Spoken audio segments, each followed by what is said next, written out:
Good afternoon, seekers of wisdom. Thank you for joining again on another episode.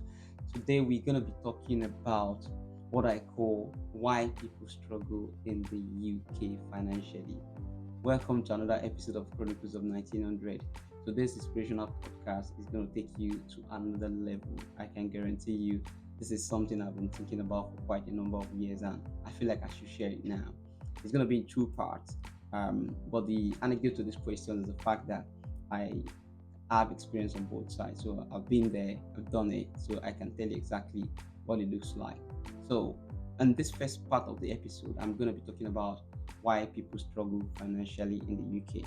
Now, I want you to understand that one major reason why people struggle financially is simply because they don't understand the system. Why would I say they don't understand the system? UK is a place whereby if you are new in the system, you got to understand how the system works. The system is structured around minimum wage, okay, and there's a high level of diligence and high level of what I call um, ability to plan your way forward. Now, if I give you a good example, if you come into this country and you want to get into any sector, or probably you've been a banker back home and you want to be working in a bank in the UK, first thing you get is you don't have UK work experience. So you hardly get a job. Now, the reason why is because you are new in the country. That doesn't mean you've not been a banker for the last 10 years or 20 years. It's simply because you're in a system where the way things work is different from where you're coming from. So, somebody that is a banker for the last 20 years will now say, okay, what can I do to survive?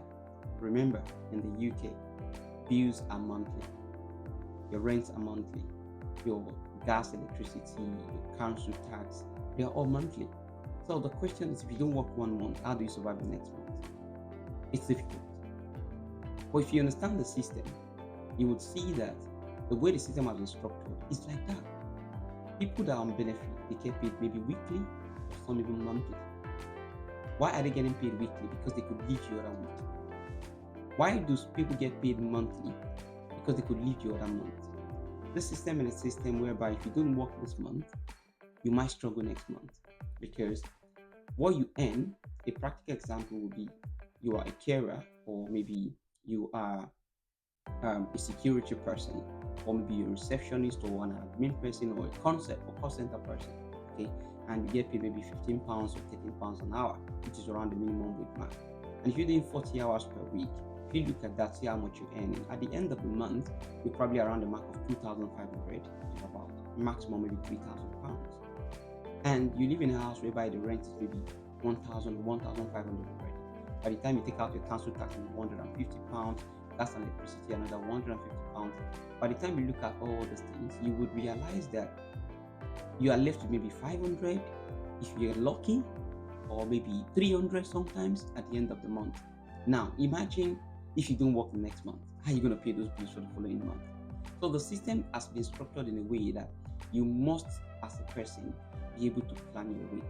If you don't work this month, next month you come this month. So what am I telling you? I'm telling you today that the first thing you need to do is to understand the system. Somebody will say, okay, how can I understand the system? Now, this is it. When you come into a country, you need to know the structure of how things work. How much do they pay people to work? How much is the rent? How can I survive a month and next month and next month? What can I do to keep me afloat? While you're doing that, a couple of things you must understand is that the system is designed for you to be richer when you get to retirement. That's why you see that most of the rich people in a country like this, they are the elderly people, people that are like 60s, 70s, because they've actually done their work from the likes of like 15, 18, 20. They worked for 30 years, 40 years. They've got their pension arranged. Government has contributed to their pension. And they probably have maybe like 200,000 for retirement, 300,000 for retirement. They've paid off their mortgage. So you see the trajectory to see that the way things work is that by the time they get to that 60, 65, 68, they finish paying their mortgage of 25 years or 30 years. There's no mortgage to pay anymore. There's no, maybe the pay is going to be gas and electricity and the lights. They don't pay school fees for their children. Government is there to support them, to pay, to give them what we call grants and loans to be able to go to school. But if you're coming from Africa like me, these things are not there. So what do? We actually do these things ourselves. And that's why the way the system get to work for us is that when we come here, we need to first of all do one thing, and that thing is a reorientation. You need to get reorientated on how the system is structured.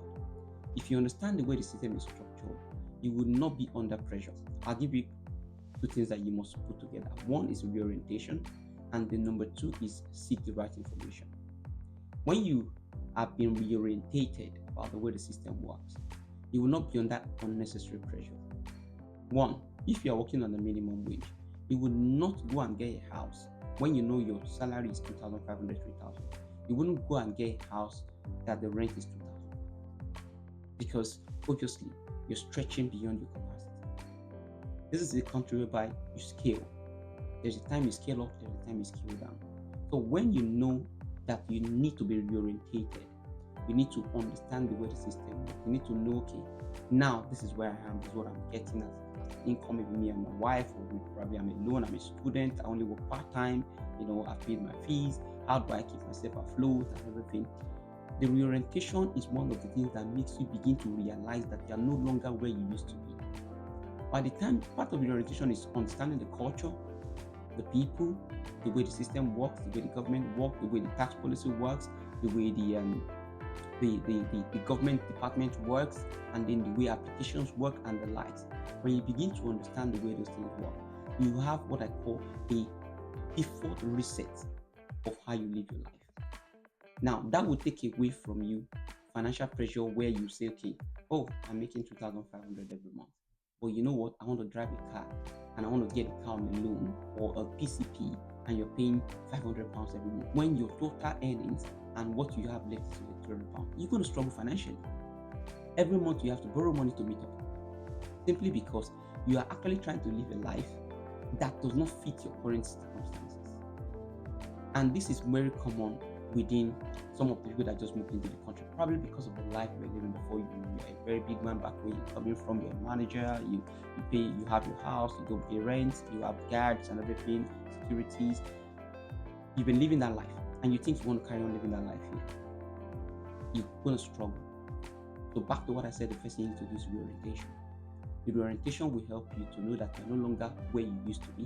You need to understand the way the system works, and they understand how you begin to scale up gradually. You can start, for example, with a 2-bedroom house. Maybe you have just 2 kids, 2 boys, and you and your wife. What you do, get 2 bedrooms. Put your children in one room, live in the other room with your wife. Start from there. That doesn't imply that you're not going to live a good life later. It simply means that you are trying to get into the system and understand the way the system works. People that does this, at the end of the day, you might end up having a 3-bedroom house later on, and they give your 2 sons different rooms. Or maybe you have a boy and a girl, and you want to give 2 different rooms based on the law. Certain ages, you can't put them together in the room anymore. Or you got to start from somewhere. As part of your orientation, you need to also understand the culture. The way you speak to people, the way you walk, the way you address people, the way you how you find yourself in place of work, the kind of work you do. All those things are part of things that you need to understand. The food, how do you buy food, how do you shop, do you have to save, do you have to bulk buy? All those things are ways that you can use to understand how the system works here. Reorientation is the number one thing that you need to get into understanding. Once you are able to reorientate yourself to know that you are no longer where you used to be, you are in a new system, then you begin to understand the way the system works. And then the number 2 thing that I said is that once you are able to reorientate yourself, you are able to now start seeking the right information. Information is key, because not having the right information would make you struggle and even find it difficult to access what you need that might be readily available to you. I'll give you a practical example. You come into this country and you used to drive back home. If you had somebody inform you, you could have come to this country with an international license. International license allows you to drive for 1 full year in the UK before you are obliged to switch into the UK driving license. Now, if you don't have that information, you used to be a driver back home, you can't come into this country and start driving without international license. It's impossible, because if you get caught, you're in trouble. And I'm not going to advise you to even take that risk. So what happens? When you come into the country, you apply for provisional license 6 months after you've been in the country, because you can't do it anymore until you've been in the country for 6 months. So what happens? If I come with a national license, I'm going to be able to drive for 1 year. I need to understand the road and the signs and everything, right? But within that 1 year, 6 months down the line, I'm able to apply for provisional license. When I apply for provisional license, I'll work towards getting my full driver's license by the end of 1 year. Now, what that does for you is that it saves you a lot of money on transportation. Part of the things that will make you struggle in this country is that the cost of transportation is quite expensive. For example, moving from point A to B, where there's no bus to commute, you go by taxi. And if you have to do a 12-hour shift, that you start 7 o'clock in the morning and you finish 7 o'clock at night, or 8 o'clock in the morning, 8 o'clock at night, and the route that you have to take for you to go via the bus is going to take you maybe 2 hours, 3 hours to get to work. But if you drive, it might be just 35 minutes drive. So what happens? You have to wake up in the morning as early as 5 a.m. to get on the bus to get to work for 8 o'clock in the morning. And then you finish 8 o'clock at night, you need to get on another 3 hours bus to get home for probably 11 p.m. Now, look at this mathematics. If you have the driver's license, but remember, if you go on the bus, it might cost maybe £10 to get to where you're going, and there's £10 to come out, that's £20. Very good, simple. And you're working 12-hour shifts, they pay you maybe £150 for that 12 hours, maybe £200 if you're lucky. Now you've lost £20 out of it. You have 180 left to you for that day. Look at the mathematics.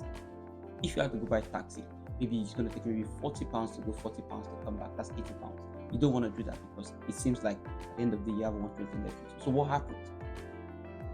Because you have the information that you would need to drive in the UK when you come with your international license and you do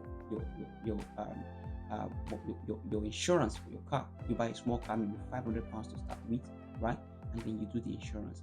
Now, if you check how much it's going to cost you every day, £20 every day, at the end of the week, it's already £100 for 5 days work. At the end of the month, that's going to be £400 to £500. At the end of the year, that is £5,000 to £6,000, if not even more than, right? You're lucky. If you're not, maybe £10,000 on transportation. But if you have what I call a car of £500, you fuel your car, maybe a 1.5 litre engine, 1.6 or 1.2 engine, and you fuel your car, you can actually have that car. Forget about the maintenance that you do once a year. You buy the car, they've serviced it and everything, £500. You would realize that you will spend less than £5 to go to work and come back. Because if you fill your tank, it can take you for the whole week. What has that done for you? Information. So having the right information is critical to you not struggling financially. Remember what I said, the first thing you need to do is to reorientate yourself. Understand that the system is structured around minimum wage. It is designed that it's only when you get to about 60, 65 that you begin to prosper, that you begin to have a lot of money. You just go via the roller coaster because that is the way the system is structured. And then number 2 is you now need information. When you have the right information, you'll be able to ensure that you are doing the right thing at the right time, and it's taking you less energy, less resources, and less finance to be able to achieve what you need to achieve.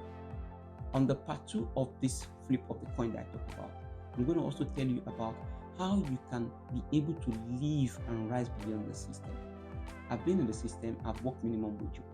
I've been in the system, I've started businesses.